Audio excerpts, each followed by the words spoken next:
Gettysburg, Fort Sumter, and Fort Moultrie, just some of the historic landmarks that come to mind when we think of the Civil War. But many of us tend to overlook one of the most important, the Capitol. This was the epicenter of the war in so many ways. Jim Lighthizer is president of the Civil War Trust. As he explains it, it was the decisions and discussions that took place in here that eventually set the war into motion. We spent the first half of the 19th century putting off the American Civil War, trying to figure out ways to avoid it. And of course the issue was slavery, and ultimately underneath that was the issue of secession. Welcome to the Capitol of the United States of America. Guides like Ron Jackson are hoping to teach others the significance of this symbolic building. Union troops were kept here. Union troops were trained and drilled outside the rotunda. A hospital and a bakery were also housed in the legislative building.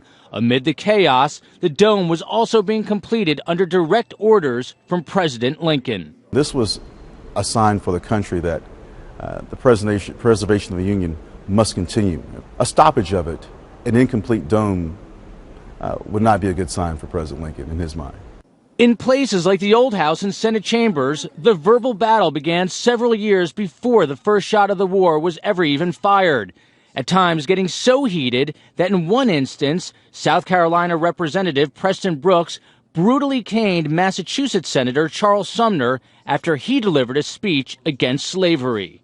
The Senate and the House debated about slavery every day of the year. Once the war started, it was here members turned their attention to approve funding to build fortifications, providing soldiers with benefits, and making slavery illegal in D.C.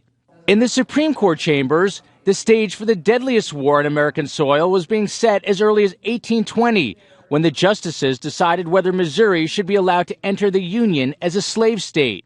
Subsequent cases such as Amistad, the Dred Scott decision, and the Fugitive Slave Act were all decided within these walls. If the Capitol makes laws to protect people, there was a segment of people that were not protected. And Congress and the court had to deal with it, and they did it in this building.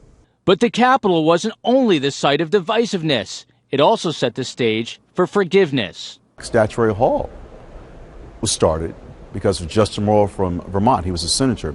He thought of if every state gave a statue, and the year was 1864, this was the olive branch to the South. Let's start healing. Let's start mending. A first step in healing a divided nation. In Washington, Joel Waldman, Fox News.